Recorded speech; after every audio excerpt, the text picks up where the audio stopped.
Hello, very warm welcome to my session, and I welcome you to the annual Student Sustainability Research Conference 2021. My name is Ngenda Kamayoyo, and I'm basically going to be talking to you about my project as a student sustainability architect.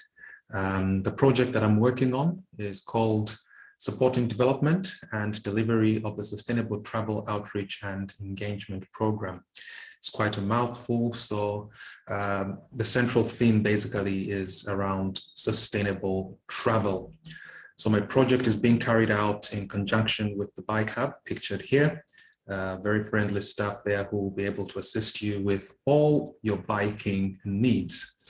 So I've titled this presentation, Leaving No One Behind in the Pursuit for Sustainable Travel. And I'm basically going to be talking about how sustainable travel contributes to attaining 6 sustainable development goals.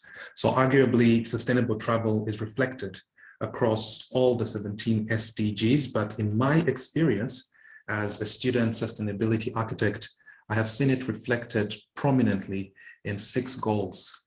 And I would like you to take a moment to think about which of the 17 SDGs these could be. So here is a prompt to help you jog your memory. These are the 17 SDGs, 1 to 17. We've got no poverty, we've got zero hunger, we've got good health and well-being, good education, gender, equality, clean water and sanitation. And they go on and on until the 17th. Which of these do you think my project mostly supports?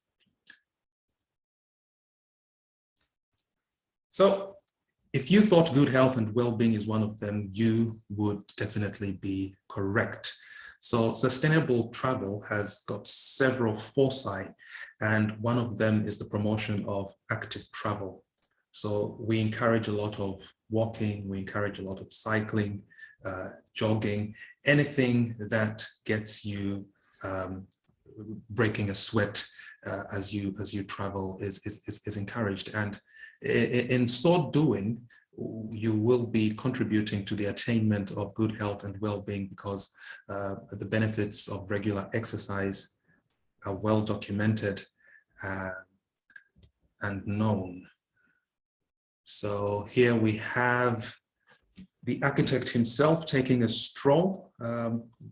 Walking is our oldest mode of travel, and the health benefits of active travel go beyond being physically and physiologically fit. You know, COVID-19 has taught us as well that traveling in confined, poorly ventilated spaces could be a challenge. So there are also, you know, health benefits in that sense, as well as psychological benefits, you know, of having a good workout. So sustainable travel definitely contributes to good health and well-being. But other than that, sustainable travel also contributes to quality education. And in this sense, I'm talking about education as a wholesome experience. You know, can you imagine a school, a college, or university that does not have facilities for sustainable travel? I cannot. And by providing support through the Bike Hub, the University of Leeds has enabled students to have a more fulfilling learning experience. So that is me, with a big smile, obviously, knowing that my challenges to do with active travel have been well catered for. So when I first arrived in Leeds, I knew that some of the activities that I would definitely like to engage in would involve cycling. And I was at a place where I was wondering what I'm going to do in terms of getting a bicycle. It was cumbersome to buy one, not only because it would be expensive, but the challenge with what to do with it at the end of my studies. It would be very difficult to carry it back home with me to Zambia at the end of my studies, and selling it would also be another lengthy, complicated process that I didn't want to engage in. But through the Bike Hub, I've been able to hire a bicycle for the duration of my studies, and that is very convenient. So we can see how sustainable travel can contribute to enhancing the quality of education that students receive. Other than that, sustainable travel also contributes to affordable and clean energy. Now here the possibilities are endless. We can look at the basic contribution, which is basically burning calories as a form of energy. Okay, so if you decide to take a walk instead of getting on the bus or driving, you are definitely contributing, to affordable and clean energy, because what can be cleaner than simply burning calories? But there are also, advanced contributions which are being made in this area, and this is through electric vehicles, and I know that more and more is going to be done, to actually enhance the affordability and cleanness of the energy that is, provided for electric vehicles through the utilization of solar charging, as well as hybrid, self-charging hybrid cars, which use kinetic energy to power themselves. And I also know that there is research that is being done to produce electric jet engines. So in the future, we are likely to see airplanes that are not fueled using fossil fuels. So basically anything that is contributing to the reduction on the reliance on fossil fuels is a step towards supporting the achievement of SDG 7 towards affordable and clean energy. Now, sustainable travel is also having quite a huge impact on SDG number 9, on industry, innovation, and infrastructure. So you can see in this picture here, a dedicated bike lane, which definitely has a huge impact in influencing people's decisions to choose to cycle rather than use vehicles. So in cities or places where, the infrastructure does not actively support cycling, you are likely to find less people taking up cycling as a mode of transport because maybe it might be perceived to be unsafe. So as SDG number 9 is being thought out and being rolled out, part of the innovation that is going towards the building of infrastructure is also pointing towards the need for more spaces to allow safe cycling. So sustainable travel is definitely contributing to this SDG, not only in terms of bike lanes, but it is also influencing building designs to include facilities for parking bicycles, such as this one pictured here. So part of the decision-making process in terms of whether you're going to choose to cycle or not revolves around the safety of your bicycle, where you're going to park it at your destination. And if facilities to safely park your bicycle do not exist, you might not choose to cycle. So this is another way in which sustainable travel is contributing towards innovation, industry, and infrastructure. And there is likely to be more influence for buildings, especially workplaces, to include showers, because this is another concern that cyclists tend to have, as they are making that decision, especially if you're working in a corporate environment or any environment, to be honest. You do not want to arrive all sweaty and start engaging with your colleagues or clients.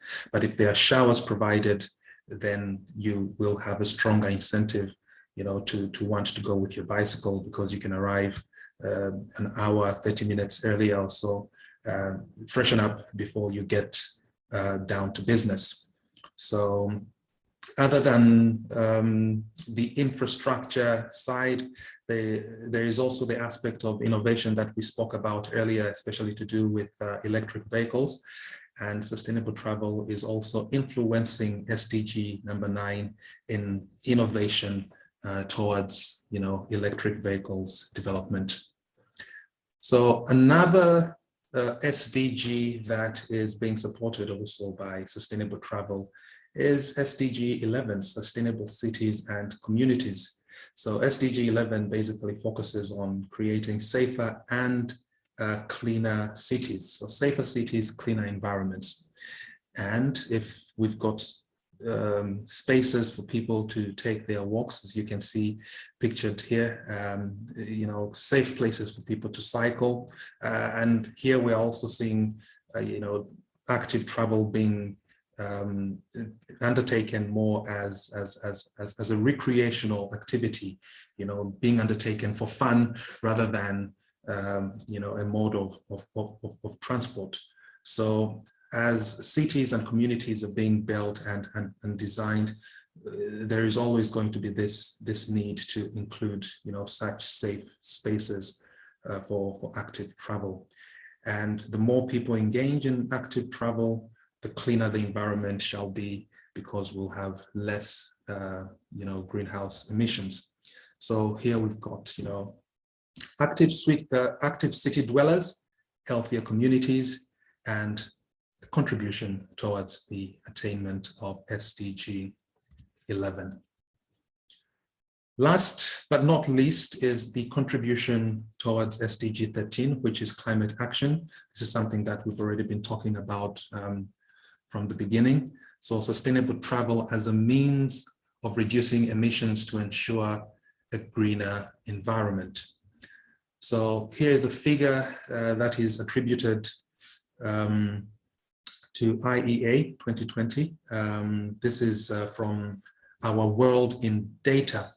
So it's basically showing global carbon dioxide emissions in transport by mode in the Sustainable Development Scenario 2000 to 2070.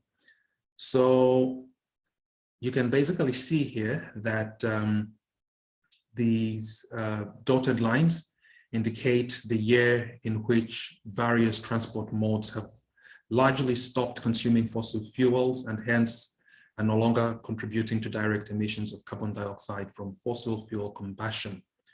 Residual emissions in transport are compensated by negative emissions technologies such as BECCS and DAC in the power and other energy transformation sectors. Well, to simplify this, basically, it is estimated that by the year 2040, we should not have any more emissions from 2- and 3-wheelers. And we expect rail transport to stop contributing emissions by the year 2050. And roughly 5 years after that, light commercial vehicles will follow. The last will be passenger cars, buses and minibuses, which are estimated to stop contributing emissions by the year 2070.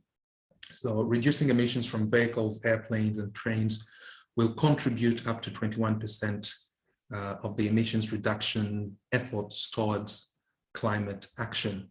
And here at the University of Leeds, e-cargo bikes are also promising to enable businesses to reduce emissions by providing a sustainable means of making deliveries. And I was fortunate enough to witness the launch of, the e-cargo bikes about a couple of months ago. So this is how sustainable travel is contributing to the attainment of these 6 SDGs. And here at the University of Leeds, Sustainability Service believes in action, and this conference is evidence of the commitment to a sustainable world. And among the challenges is changing people's attitudes to behave in a sustainable manner. But while we still have a long way to go, we must celebrate the milestones. So I hope that you will choose sustainable travel as much as you can and contribute in your own small way to the 6 SDGs that we have uncovered. these are some of the ways in which you can get in touch with us. You can follow us on social media, visit our website, and if you do have any questions about what we do, how you can integrate sustainability into your work, you can get in touch. There's the email sustainability@leeds.ac.uk. And if you've got any feedback for me, I'll be happy to hear from you. That is my email address, bn20ndk@leeds.ac.uk. Thank you.